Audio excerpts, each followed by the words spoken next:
Hi, volleyball fans, and welcome back to Volley Talk, the podcast created for volleyball lovers who want to dig deep into what is going on in NCAA and international volleyball. I'm your host, Sarah Pavin. I'm an Olympian, beach volleyball world champion, former Nebraska Cornhusker, and longtime pro, both indoor and on the beach. And I'm Adam Schultz, former indoor player, international volleyball coach, and the show's resident stat guy. So we just finished up with week 3 of the men's VNL competition, and the final 8 are set. Barely set, down to the wire. Gosh. So last week, the final day was all about the battle for relegation. But this week, we saw the final day come down to who the heck is going to make the final 8. In particular, the final match that was played on Sunday. The parity on the men's side is just unbelievable. Teams winning matches, losing matches they shouldn't, in the hunt, out of the hunt. It was a wild week. Like day to day, it changed who could make it. It was so much fun, quite frankly. Wild is the word that comes to mind for me as well. There was so much movement, teams blowing their ranking, others making pushes that you didn't expect. So it was absolutely incredible. We are very excited to dive in and discuss what happened, as well as our predictions for the final 8 happening in a couple weeks. So let's get started.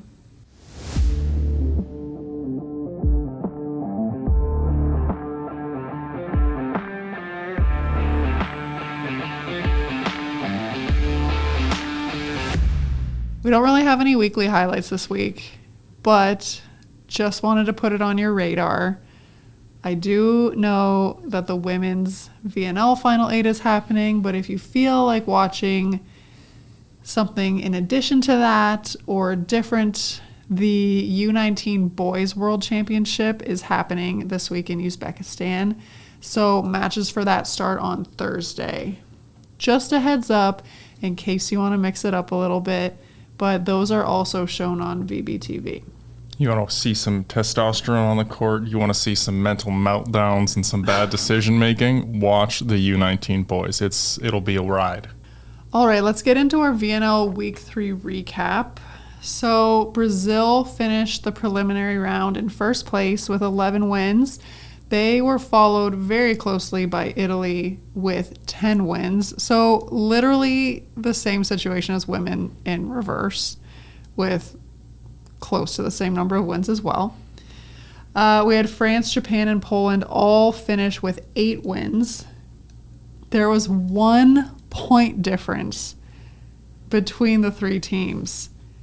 France has finished with 24 points. Japan and Poland finished with 23. And it came down to a set ratio between Japan and Poland. Like, this is how close we're talking here. Yeah, everybody. It doesn't get any closer than this. It's crazy. Crazy. But the most excitement came with the bubble teams. We are going to be talking about some specifics about the bubble teams later in the episode, but just to give you a little taster of kind of what went down. So heading into the last day of competition, Cuba was in 6th, Ukraine was in 7th, Bulgaria in 8th.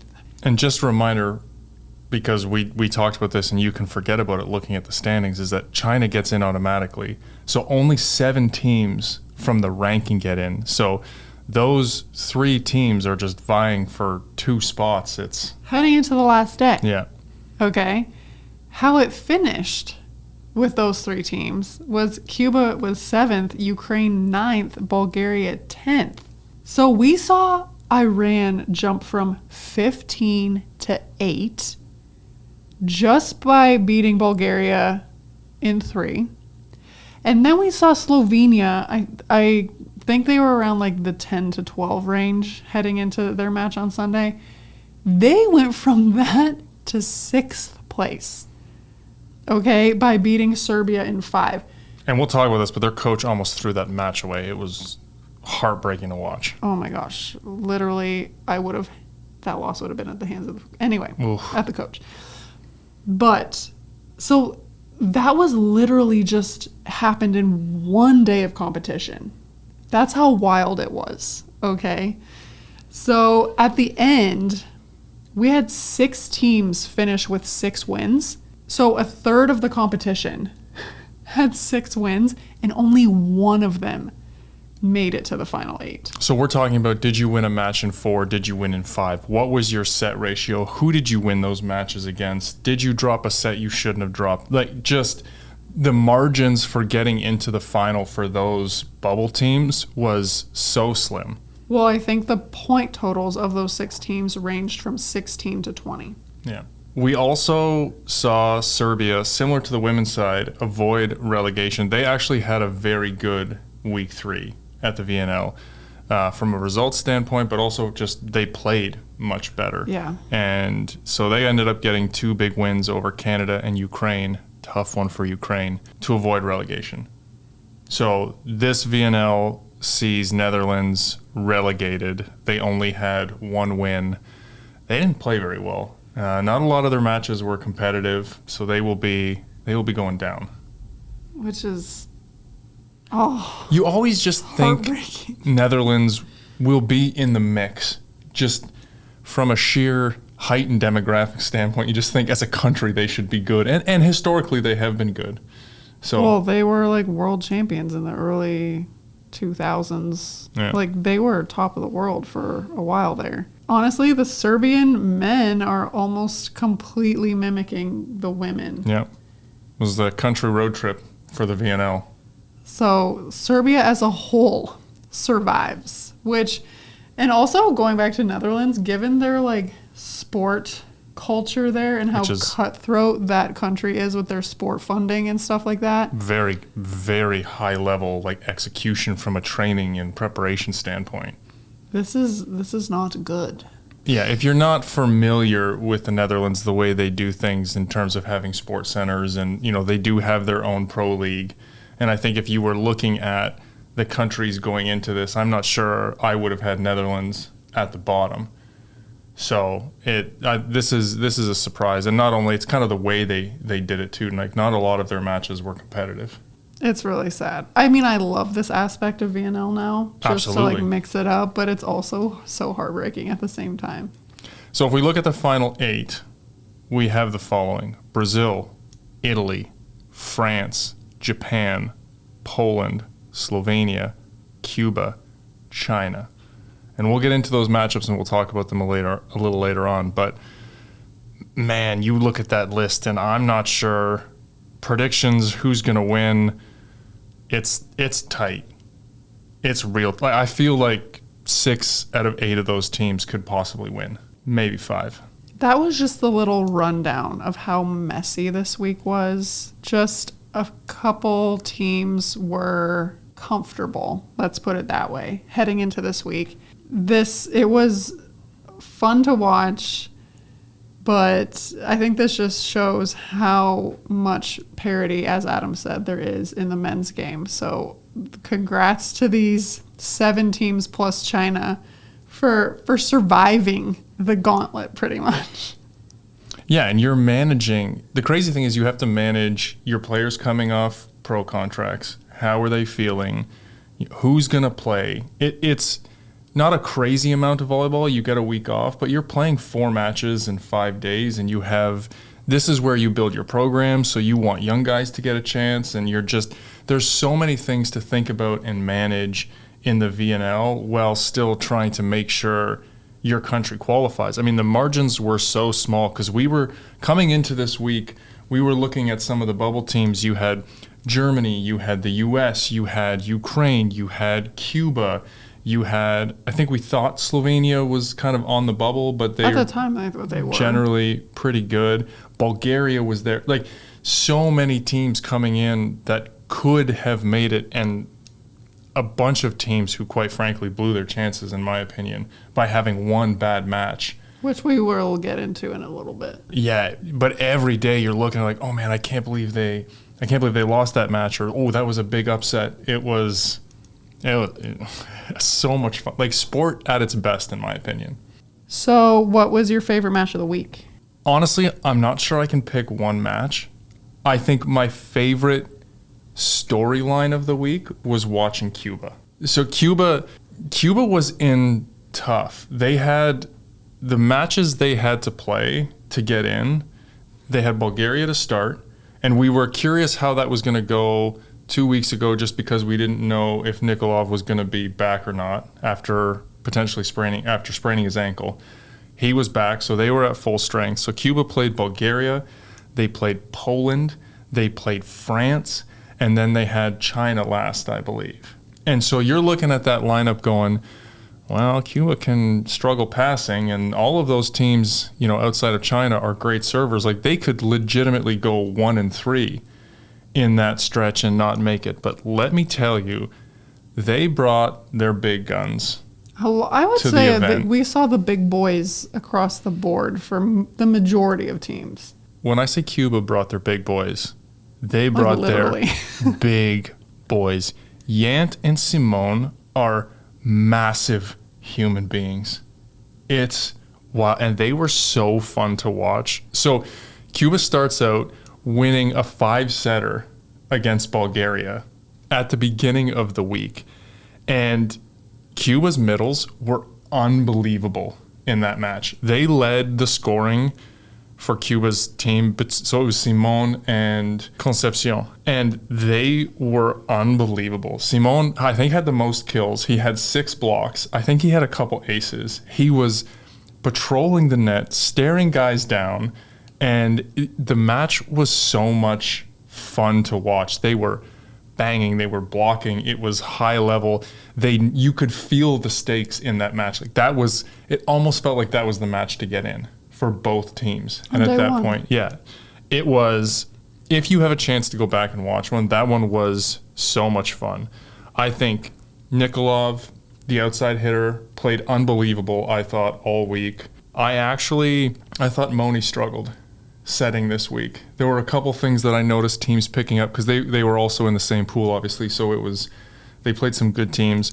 His left side balls were trailing tight, and Masso and Simon made life difficult for the outsides for Bulgaria, and he got a little predictable. And he actually got subbed out kind of as the week went on, and the other setter came in to run the offense for Bulgaria, which, I think hurt them. But that was one of my favorite matches. I also had a Cuba match. Okay. Cuba versus Poland. Oof, that was my second. I also enjoyed watching Cuba play, and even though they went 2-2 this week, they did lose to France in 5, which valuable point. Yeah. Because they were one of those 6 teams, so that extra point was very important. And then their last match they lost to China, which I thought was unexpected, but at that point they were safe. We didn't watch that one, so I don't know if they just didn't care or it wasn't as engaged they knew they were in.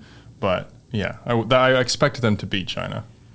I loved the Cuba-Poland match because, Poland, they were playing at home.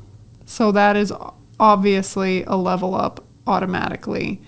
Poland, number 1 team in the world. They have that, experience, that history. Leon is a former Cuban national. So there's that interesting dynamic. And it's he just didn't play that well. He played not great against Cuba. And, just to see the Cubans play free and just go for it against a team.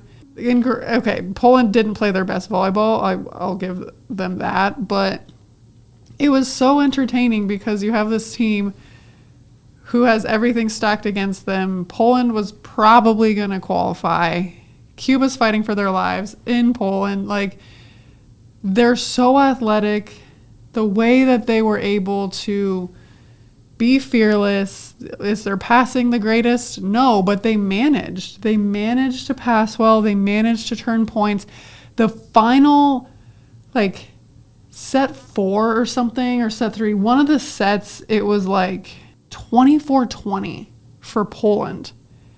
And it was the most impressive sequence of points and so exciting.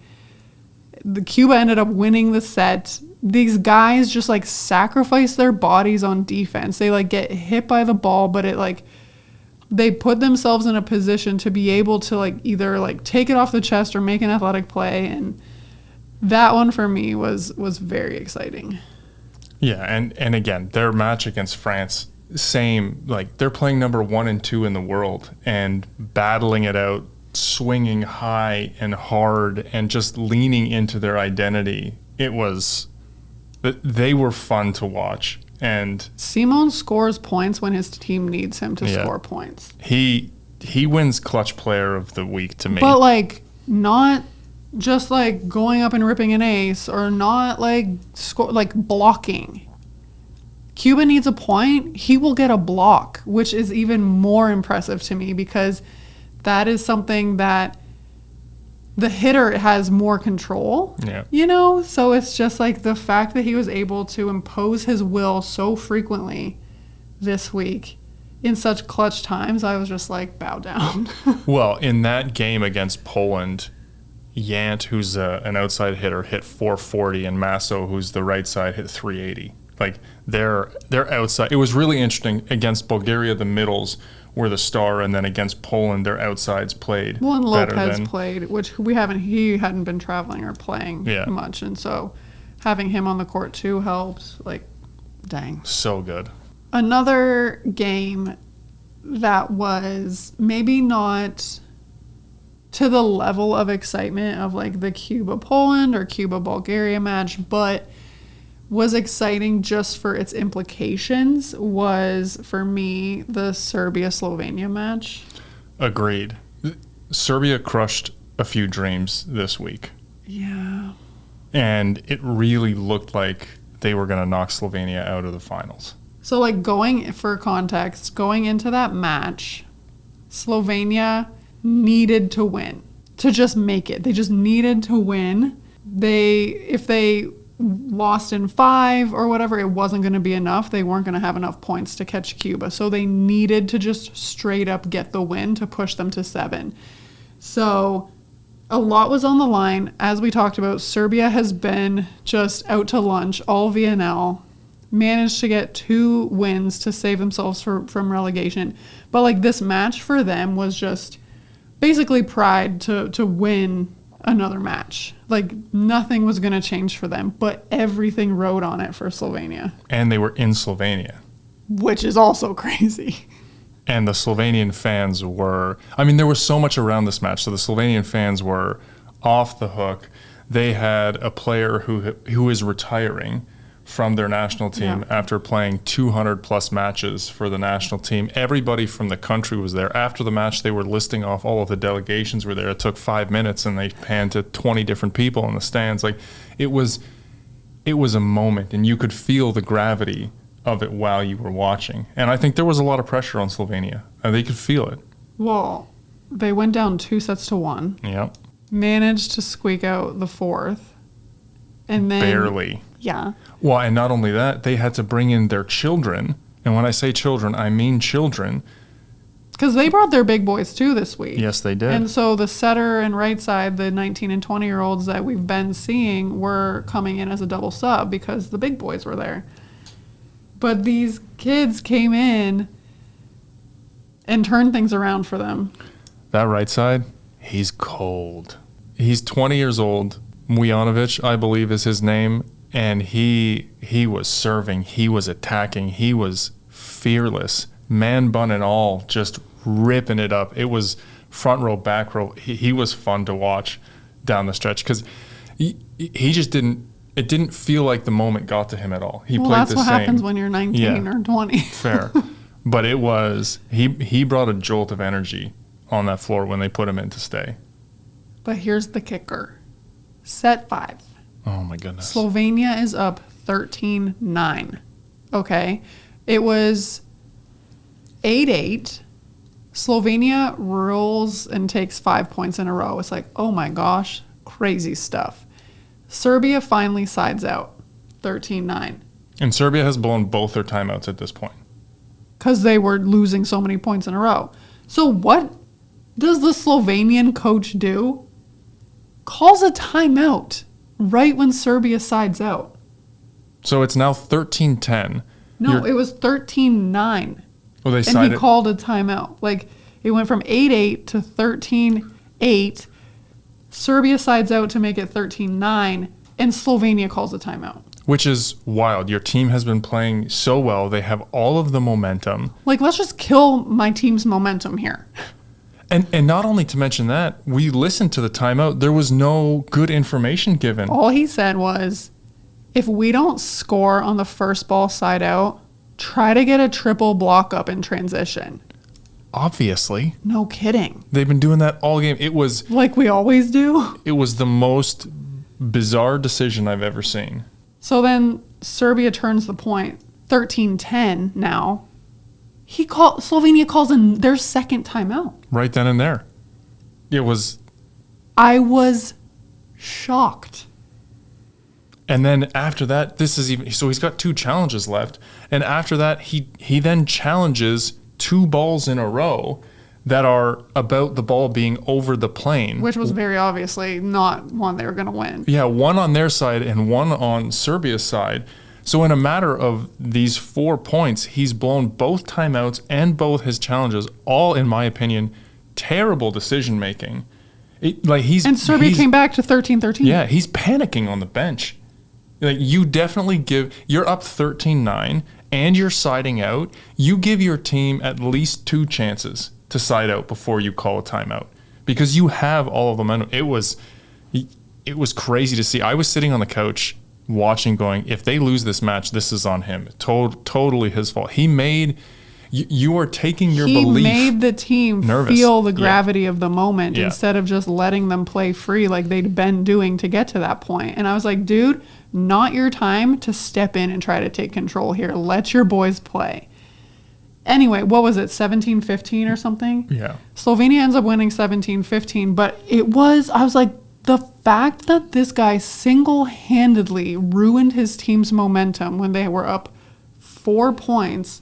Like, that almost cost them a trip to the final. I was losing my mind. That is grounds for dismissal right there. Like, that's a fireable offense, in my opinion. So anyway, for the 5th set alone, that one made the list for me. The drama was unbelievable. Okay. I don't think we can let this episode go by without talking about some bubble team mess-ups.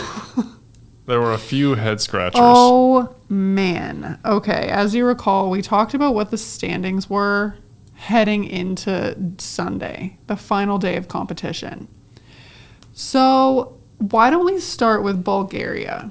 Heading into the final day, they were in 8th. They were playing Iran, who was 15th. They beat Poland in 5 the day before, upset. Which is huge. So I'm like, oh my gosh, they're feeling themselves. They're playing amazing. They beat Poland in 5 to give themselves a chance. The game against Iran, they just keep it together. They did not keep it together.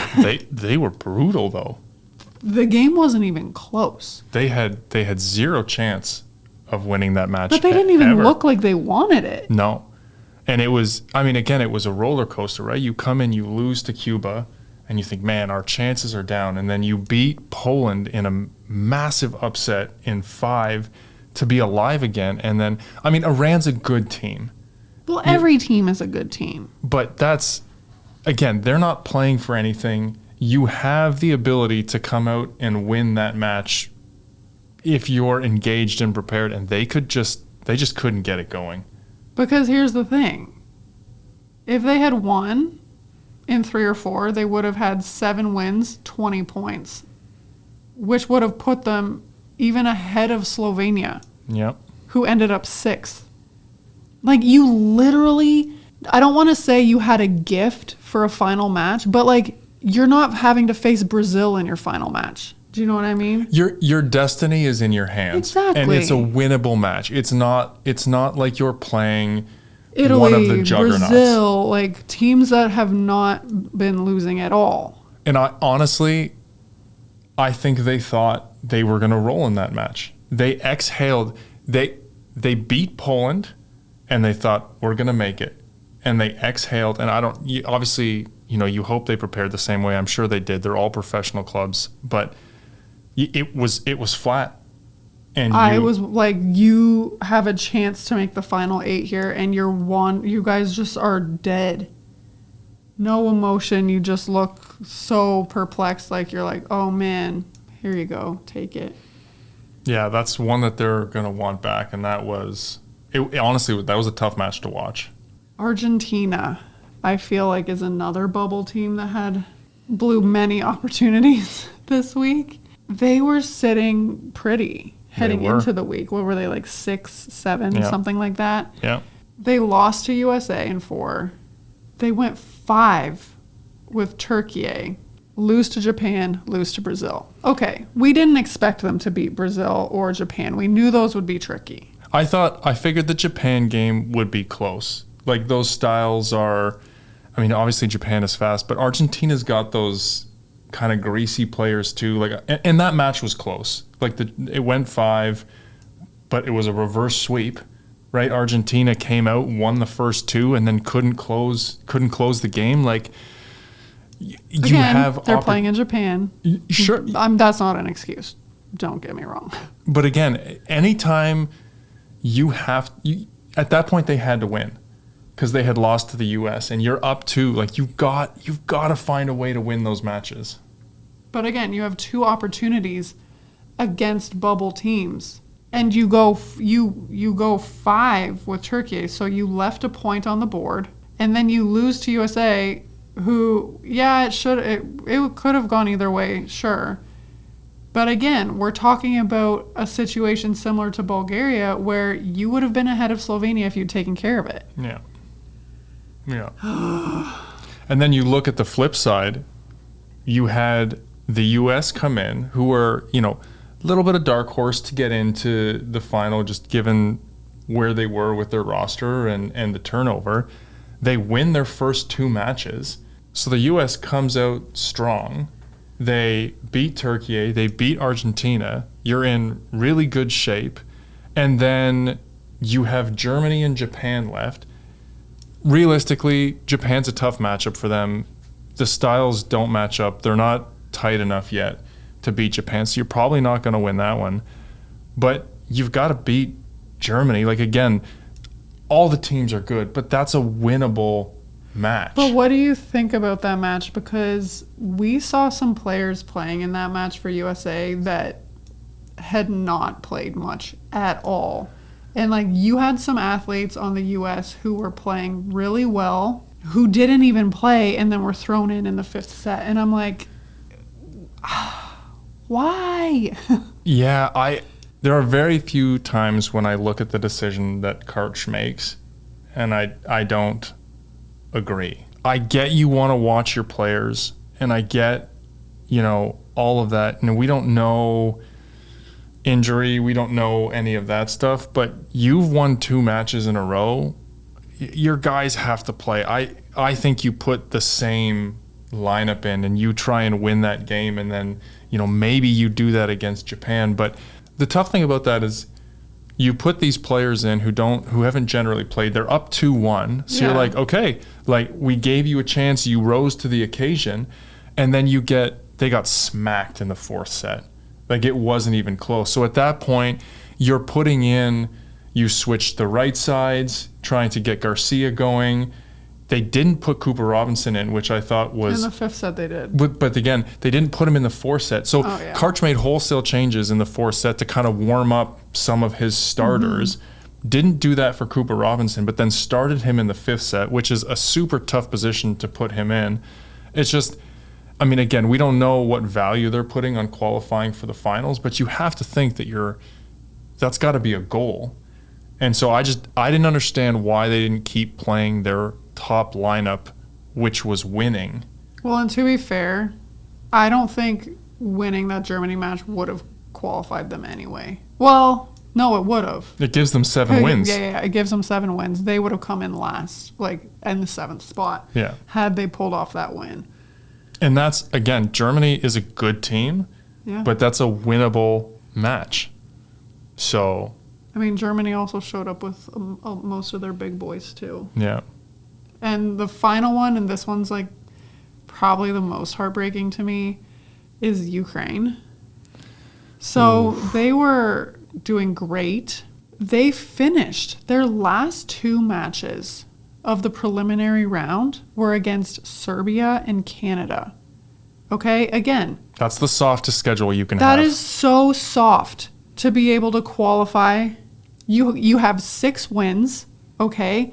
You have a soft schedule to finish, and realistically finish with 8 wins, which would put you from like 3 to 6, okay? You came into the VNL for the First time. And you have a chance to finish with Poland, Japan, and France, like in that realm, and you can't get it done. And they didn't beat either team. Like, and the crazy thing is they didn't even get a point off of either team. They lost to Serbia, 3 straight? And they lost to Canada in 4. Like, that breaks my heart. Probably more than all the other ones, because it's like you were playing 2 of the weakest teams in the tournament. And it all, again, they're playing a lot of volleyball. You're coming in, you have to prepare. You know, it's tough, but those losses in those fashion, to me, speak of an exhale. And you can't be on all the time. I get that. But you have to learn how to take care of the matches that are going to give you a shot. And again, coming in, not having this experience before, you know, maybe that plays a part, but man, you're going to look back on that and think, man, we left that on the table. I mean, obviously, politically, and things happening in both Iran and Ukraine, like, More important than sport. More important than sport, so who knows how those things affected them in those matches or whatever. Like, I don't know what that is like, but if we're talking I understand that was happening. Yeah. And again, if we're talking about this from a pure sport perspective, you know, those are situations that you want back, that you want to take care of. You know, you need one of 2 against the 2 bottom teams. If Ukraine is coming into the VNL going, hey, you are going to be able to play 2 of the bottom 5 teams and you need 1 win to go to the finals, they're going to take that every day of the week. So that's, I mean, overall great for Ukraine. Like, they had a great VNL, but man, it just could have been so much better. So those were the, in our opinion, bubble mess ups. Again, this is why sport is so great. Oh. Because this stuff happens all the time. It's so fun speculating, looking at matchups, seeing what could have been. But again, it's why you play the game. But dang. And let's just going to be thinking about those matches for sure. Let's just wrap this part up and just say Poland and France played for fun, for world domination. Yeah, winner takes number 1 ranking. And that match was a high caliber of play. Poland squeaks it out in 5, holds on to their number 1 ranking, Olympic gold medal rematch. That's going to be a battle that is going to keep playing out over the next little while. And Adam has a huge man crush on Nikola Grbic. I mean, okay, I do too. The Poland coach is a quote machine. I am going to listen to every one of his I just love these former, like, world-class athletes coaching, because they deliver the real stuff. If you think we're mean on this podcast, I'm gonna quote Grbic. Poland loses to Bulgaria. You know, the announcers come up to them after the match and they interview the coaches. And he said 2 things that I thought were absolutely hilarious. The first one, and it's an accurate statement, but it's not something you generally say about an opponent. Well, it's what you say if you've played at a high level and you get it. He said, Bulgaria did a whole bunch of things that we had never seen them do before, and they did them very well. What can you do when a team does that? Yeah. And it was matter of fact, and it was just, he's basically saying, I'd like to see them do that again to us, you know, when we have a chance to prepare and see that. They did some things, they caught us off guard, they won the match. The next one was directed toward his own team, and I believe to Leon. I thought it was directed towards Leon as well. Who didn't play very well. And So the announcer asked him, what did you think of that match? And he said, tactically, technically, we were pretty good. I'm not sure I have anything to change. Mentally, well, I'm not an expert in that. And quite frankly, I don't have the time to deal with that. They need to find their own confidence. That's not my job. And that was the end of it. And I just, in an age where we've gotten sandwich feedback, let's call it positive, negative, positive. And I know we're talking about sports at the highest level. It's so refreshing to hear an analysis of something and say, it just wasn't good enough. And you see a lot of the top level coaches doing that. You listen to Karch, you listen to Bernardinho, you listen to, those. Garbage. You listen to the Vinyarski with the German team. Like, the players who have played at the top level, they understand what it takes to get there. And it's not like trying to be mean. It's just like facts. This is our goal. This is what it takes. This is the expectation. And we can talk about it. And it doesn't mean I don't like you. And it doesn't mean, this, that, and the other thing. It's just, this is what's required to get to our goal. And I loved that. I thought it was fantastic. But we were also kind of talking about this too. We see former top level players coaching a lot on the men's side, not so much on the women's side. You don't see top level women's athletes like coaching much. I mean, it has happened. I'm sure you'll be giving me a list, but you see the top level men's players coaching the men, and then you see men who are interested in coaching and who have built a career coaching, but not necessarily on the playing side, coaching women. Yeah. Typically, obviously there are exceptions. So I find it really refreshing to watch the men's game, because to get that kind of feedback, those players know how to see the game. They've been there. They understand what the adjustments are, what is happening on the court. And yeah, you miss that sometimes on the women's side. Yeah, the players, you can't lie to them, and the coaches are just direct, and you listen because they know what they're talking about. And even the timeouts are fun to listen to in those situations. All right, so for the final 8, these are the matchups we've got. We've got Brazil versus China, Italy versus Cuba, France versus Slovenia, and Japan versus Poland. Brazil versus China, I'm taking Brazil. Yeah. And China didn't earn its way in. It's hosting. The wheels have got to light themselves on fire for Brazil for this match to not work. They're better in every position. China's at home, I get that, but they just don't have the experience and they don't have the horses to compete with Brazil. I think that one's going to be 3-0 and pretty lopsided. Italy versus Cuba. This one is interesting. I feel like any game that Cuba plays is potentially interesting.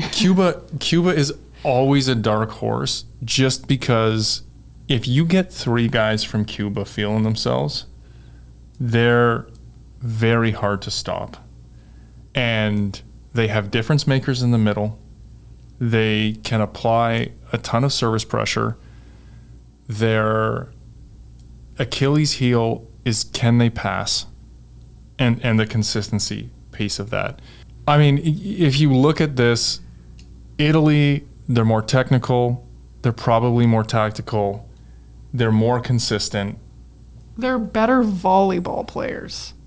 Cuba they're good volleyball players, but their athleticism just blows everybody out of the water.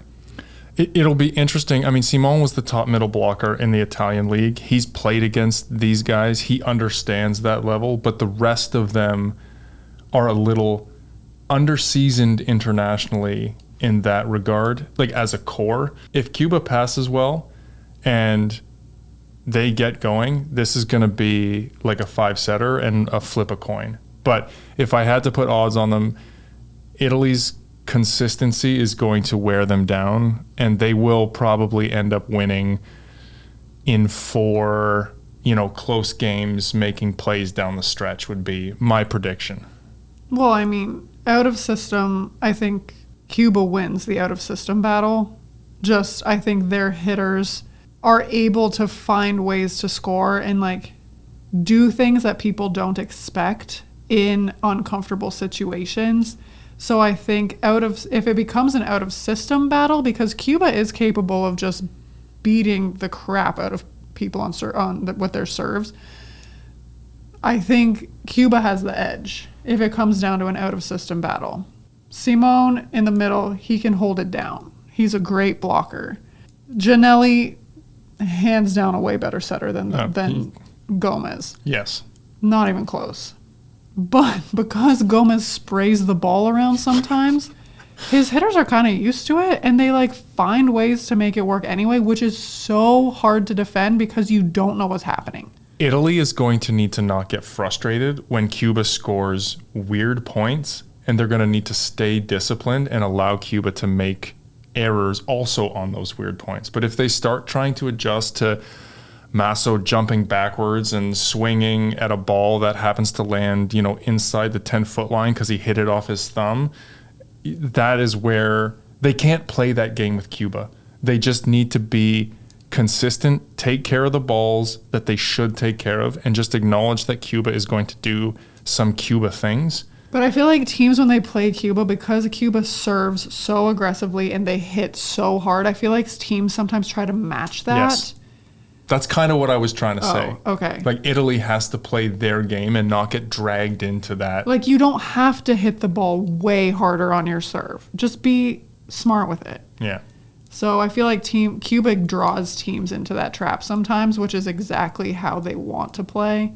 And other teams who are maybe more tactical or technical, it's not their style. Like, just stick with your style. That is the quarterfinal matchup I am most excited to watch. Really? Yeah. Okay, so France versus Slovenia. I feel like they're similar teams, similar styles of play. Yeah. France is just better at it. Agreed. So both teams are quite crafty. They've got outsides who like to volley the ball over, and they set really fast, and they move the ball around, they look for the block, they're kind of slimy. But France is just a little bigger and a little more consistent, and I just think they're going to play a similar game, but France is just going to be better. We're agreeing a lot today. Okay, Japan versus Poland. This one, these styles are very different. I think this is a flip of the coin in terms of where it could go. And again, I think similarly, how is Poland going to handle Japan's speed? How are they going to handle the offense? And, do they try and do things too differently to connect with or to counter what Japan is doing? And we'll see. Japan's going to need to get them in service trouble. I think if Poland's in system and can run their middles early and often, it's not going to be close. Because then I don't think Japan really matches up well with Leon at all. So I think if Poland needs to control Japan's service pressure, and if they're able to run the middles, be in system, I think they will win. That's my thought. Yeah, Poland's biggest advantage is in the middle of the court, and they need to be able to use it. I think Fornal is going to struggle against Japan. Fornal did not have a great week this week, in my opinion. Yeah. I like him a lot, but even with the frosted tips? The frosted tips, I try to look past those. But, yeah, he was not great for me this past week. So he is actually a player I was thinking of that could potentially struggle in that match. Yeah, I agree. But my picks for all the quarters are Brazil, Italy, France, Poland. Only one baby upset in the 4-5 matchup for me. I'm going to agree with you, but I'm going to take Japan just because I think with Leon and Fornal passing in there, I think that there is Leon's a chance. passing is rough, yeah. I think Leon might struggle to pass against Japan if they can execute a serving strategy. I mean, I'm thinking it's, 51-49 in that match, but I'm going to pick Japan just so that we're a little different. Who do you have in the final and who do you have winning? Oh, man. I was relatively confident with my female selections. I'm feeling the same way. I'm gonna pick Brazil and France in the final. I'm gonna pick Brazil to win. Are you kidding me? That's who I was gonna pick for the final. No, you got to pick someone else. So I have to pick someone else? Yeah. Well, in that case, I'll say Brazil, Italy then, because I was like, I thought it would be Brazil, France in the final. Okay, fine. You take Brazil, France. I'll say Brazil, Italy, and then just to be contrarian, I'll say Italy wins. Okay. You guys are gonna be shocked to hear this, but we have a hot take section that does not involve me at all. We are going to talk about Adam's hot takes. Pick your jaws up off the floor. I know you're surprised. I've watched 6 weeks now of men and women's, and there's a couple things that I think need to change to make the game better. So here they are. One, if the players want to trash talk, if they want to stare somebody down when they get a big block, you need to let them. Okay? It's ridiculous. We had massive plays that happened specifically this week on the men's side. Tensions were high. People were playing. Big plays happening. And all of a sudden, something happens and then the ref is blowing their whistle and telling them to calm down. They're looking at each other through the net. Let's. I will say it happened more frequently with female refs than male refs. I mean, fair, but I don't care. No, I agree. Unless these guys are going to punch each other through the net, let us watch them have some personality and care about what they're doing on the court. We're not going to get out of hand. Let's be honest. We're volleyball players. Okay? We're not super confrontational. It's just absolutely ridiculous, and it kills the flow of the match, and it's no fun as a spectator when the ref is constantly putting their hand on, guys, turn around. Well, also, let them revel in it. If you go up and you absolutely shut somebody down, what is the harm in looking at them? You feel good about it. It's not like you're telling him he's a terrible player or saying anything. You're literally looking at him. I think that is so cold, and I love it. Let him go. It will be better for the sport. You'll get some great memes out of it, and it will make people have more fun. You'll see more personality from certain players. You got to let it go. That's just my opinion. Adam has hot takes, and then he's like, but that's just my opinion. Feel free to disagree. Well, I think it's the right opinion, but that's... Number 2, the challenges are getting a little out of hand. Okay? It's ruining the flow of the game, and they're using them in situations where they're not intended to be used. They're pulling out extra timeouts. You're seeing random plays at the end of sets being challenged just in case something might happen. And it's ruining the viewer experience, and it's ruining the feeling of the points as they happen. I think for next year they should do the following. If you get both of your challenges wrong in one set, it should cost you a point. And if you call a challenge for the set point and you're wrong, you should start the next set down 2-0. And that way there's some consequence around blowing or maybe your if challenges. You lose, if you get both of your challenges wrong in a set, you can only have one the next set. Something. There has to be consequences here. And I'm also a hockey fan, and I love the way the NHL does it. If you challenge goalie interference or offside on a goal and you're wrong, you get a 2-minute penalty. And so, those challenges are precious. And I actually like the challenge because I want the calls to be correct, but it's being abused, and it ruins the flow of the game. Yeah. It is it's pretty awful when a team wins a set and they're so excited and then it's no, challenge. Just let them celebrate the point and celebrate the fact that they won the set. Come on. Yeah. And the last one is I hate the jump volley attack. The ball sits in your hands too long. It's too similar to a joust. You're throwing it down. you see a lot of players do that because you're out of rhythm with the setter. The set is too fast and too flat. And I would like to see you kind of have a consequence. If you want to run your offense that fast, be in system. Like, figure it out. Holding the ball to get out of that situation, I don't agree with. And, I mean, if you want to jump over and it's clean, it's more about the garbage that happens that gets you out of tough situations because you're trying to do something difficult. And I don't know exactly how you police that, but there's too many times that you kind of see that, and it works in the offensive player's favor. And I think those situations should generate a few more rallies if you're going to try something like that. I think they need to be a little more strict on how they call those. I think they look messy. I don't like them. I also don't like the attack tip where they kind of grab it and throw it down. I'm not a fan. I've seen some calls about that. I think they're tightening up on that a little bit, which I agree. But those are my 3 hot takes about how to make the game, a little more better, enjoyable from a fan perspective, given the sheer amount of games that I've watched over the last 6 weeks. FIVB, take some notes, okay? Just kidding. I'm here. Just let me know if you feel like reaching out. We can be your consultants. Don't worry about it. Just hit us up. Okay, it is time for listener questions. We've got a few this week. The first one is, what are your thoughts on DeFalco, Averill, and Anderson playing in Japan this season? I mean, I don't have any problem with it. I think it's money. Yeah. I mean, Japan pays well.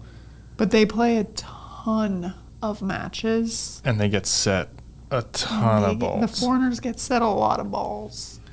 It is definitely a move to do it. Trust me, as somebody who chose to play in South Korea a couple times, it is a decision. And yeah, I'm curious. Because DeFalco said on a couple podcasts that he needed a break after the Japanese season. Which is fair. And that was a big reason why he chose not to play VNL this year. Anderson's 39. I mean, this to me is hey, I'm going to cash out in the 100%. last couple of years of my career and make as much money as I can. I mean, you can't fault them for that. Oh, I did the same thing. Yeah, so it's I mean, it's a lot of wear and tear. They're going to be hitting 100 balls a match, and they're going to be training a lot. And again, let's be honest, it's the first year of a cycle. They can, if all 3 of those players have aspirations of playing in the LA Olympics, they can play in Japan 1 or 2 more years and then take a lighter contract the next year and be ready to go. You're not going to get hurt any more in Japan than you are in another league. It's more wear and tear. So you got to manage that. You're not going to get hurt, but it's more wear and tear. But I mean, the chances of an acute injury. It's exhausting. I will just say, it is exhausting playing in Korea and Japan. Yes, I totally agree. The sheer training volume and then the load put on the foreign players is huge. So for me, I'm good for you. Make that money. But I think that it is a money decision. I bet you see them play in different leagues in years 3 and 4 of the quad. Question number 2 is, who were your top 5 most surprising players in the women's VNL? So this was actually a great question. I spent probably too much time thinking about it. He spent a lot of time thinking about it. I thought about it on a walk, and I came up with 4. Okay, do you want to go back and forth? And I think the key thing here is surprise, right? So yeah, we're not talking about people people you expect. That's a little bit different for both of us, I would say, because I'm a little less familiar with all of the international women's players. So I'm probably going to have a few people on my list who you're like, nah. Well, how many did you put on your list? It was supposed to be top 5. Yeah, I had 6. 17. I had 6.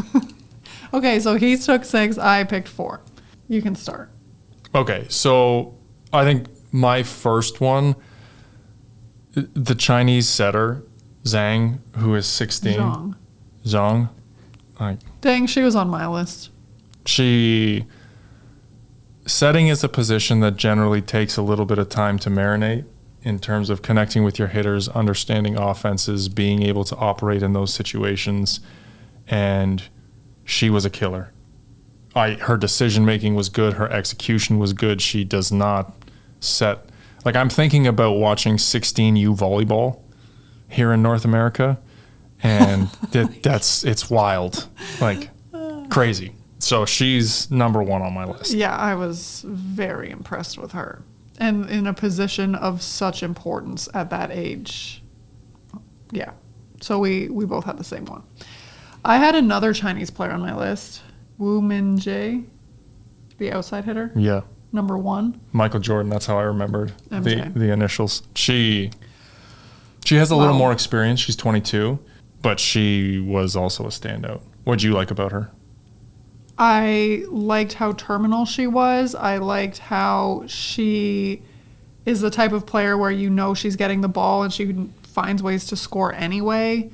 She hits great angles.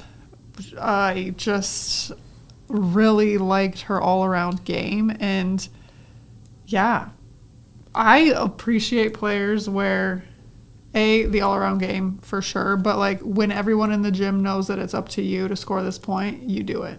You also love hitters who can hit good angles. Well, because the offense is so fast and the balls are so low, you don't see players hit like a sharp angle super consistently. You're seeing more off the hands, stuff like that. And the way that she goes for that sharp angle, that was my personally favorite shot when I played. So the next person I had... Was that on your list? Was she on your list or not? Yeah, she was. Okay. The next person I had, and this is in no particular order, I kind of went through the teams and picked players, but was Paulina Martin, who is the opposite for Belgium.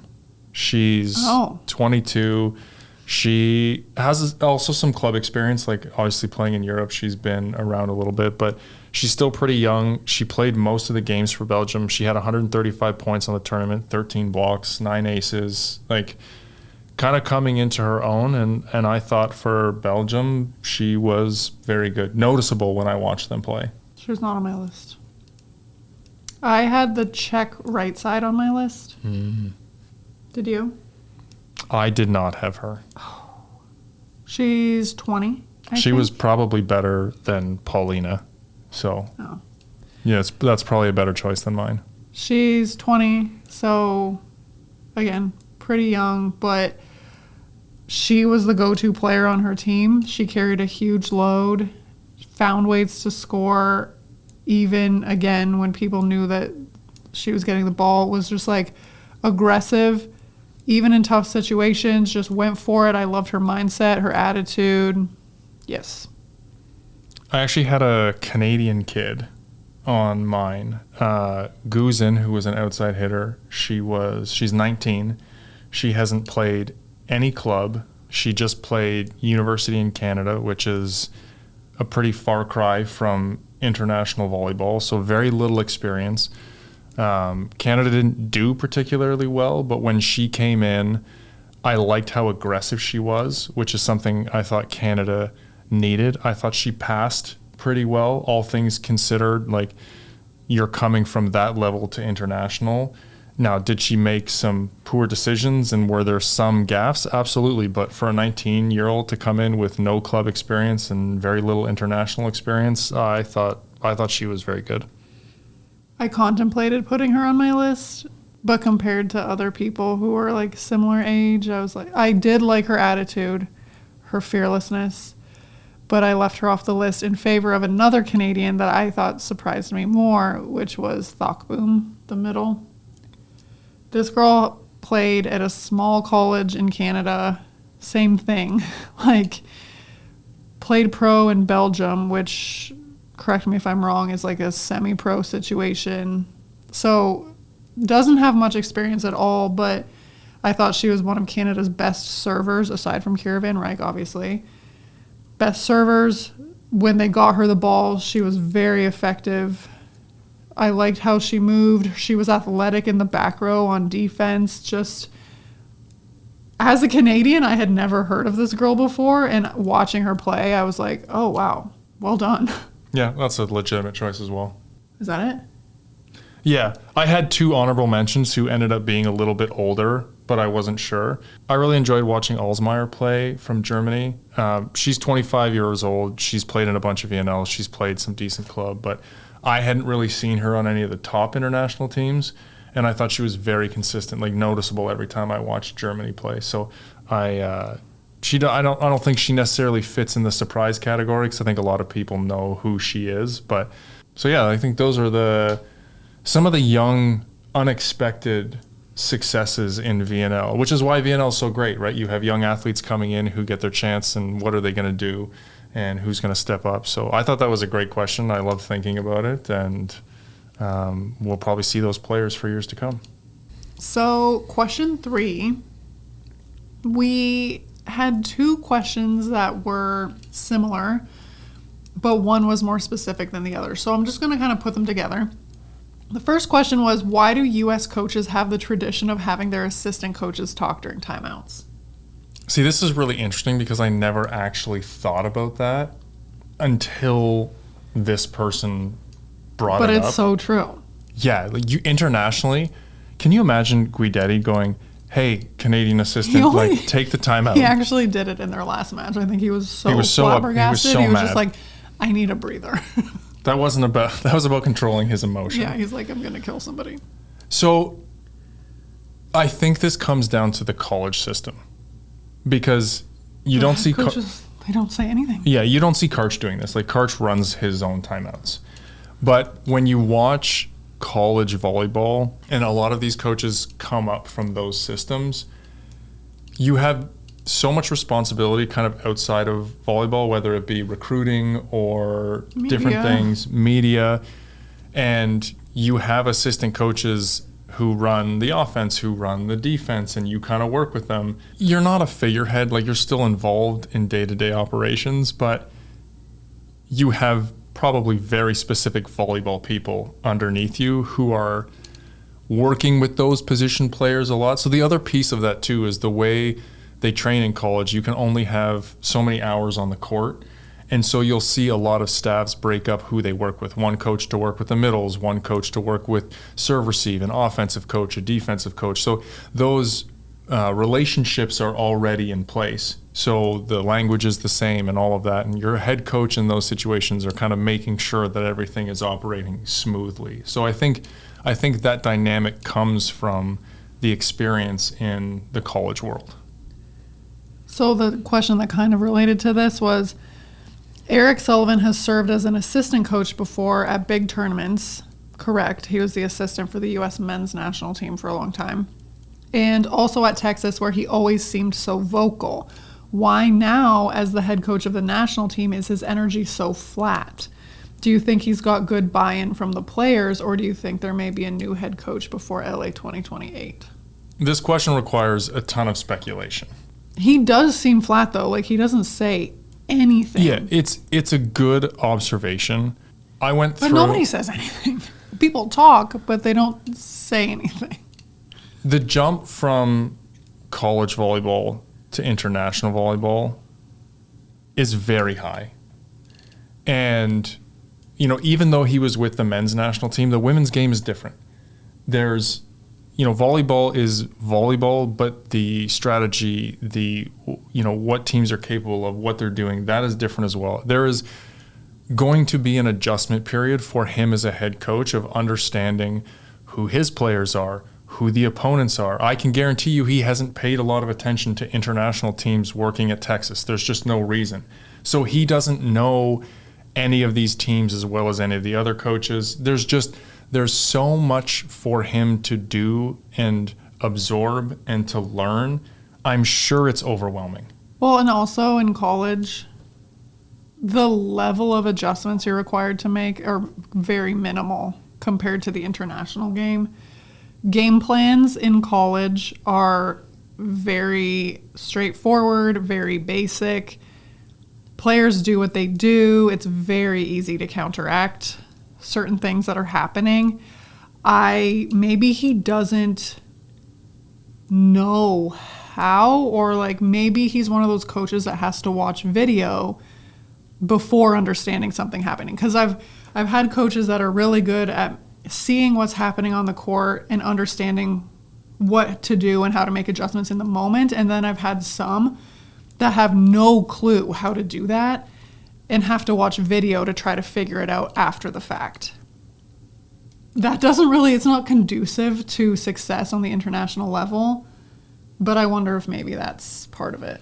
Yeah, again, however he adjusts to it or figures it out, or what his strengths are, they have to learn how to work together as a staff as well. And he doesn't need to talk. If he has two really good assistant coaches who can make the right adjustments and connect with the players, fine. You surround yourself with good people so you have a good staff. And whether or not he's going to be replaced for 2028, I think will depend. You'll know in the next 2 years. They'll have Worlds and they'll have VNL next year. And if the U.S. is not playing for a medal in the VNL next year and Worlds doesn't go well this year, USA Volleyball will probably take a long look at what they have in place. But they knew this was going to be a transition period. They know he doesn't have any international experience on the women's side. They know they're bringing in a ton of new players. They will have planned for a 4-year cycle and what that's going to look like. It will be about how quickly he brings the team together and what they look like, whether they hit their benchmarks year to year to year. So it's too early to say. I will say he probably didn't make a great impression in this VNL. I think there were some gaps. I think there were some poor decisions that were made. I don't think the adjustments went well. I personally believe that Worlds will be very telling. We're heading into the final 8 on the women's side of the VNL. Quarterfinals are on Wednesday and Thursday, and we've outlined those matchups. Semis are on Saturday. Finals and bronze are on Sunday. We have a reduced number of matches, so you can watch them all. Very Easy doable. peasy. Very doable. So the week should be great. 2 matches a day. Friday off. Go party. It's going to be a great week of volleyball, I think. Manageable. Grab your popcorn. Couple hours a day. We'll see what unfolds. And don't forget, we predicted Italy, Brazil in the final, Italy winning. There's been a lot of controversy and a lot of comments flying on the YouTube channel, which I have There have loved been reading. Italians being like, no, Italy's not going to win. I'm like, dang, that's cold. Okay, I like it though. Yeah, it's been, the back and forth has been a lot of fun. So I appreciate everybody putting your comments in there. We definitely read them. It's great to see home fans commenting on their teams and what they say, because you guys know your players just that much. So I've thoroughly enjoyed that. That concludes this week's episode of Volley Talk. There's always something shaking in the volleyball world, and we hope you enjoyed this little fix. Be sure to follow the show so you don't miss any updates, and we'd be so grateful if you'd leave us a 5-star review. You can also find us on Instagram at volleytalk_podcast. If you have a topic you want us to discuss, be sure to reach out to us on Instagram or at info@sarahpavin.com. Thanks so much for joining us, and we'll be back next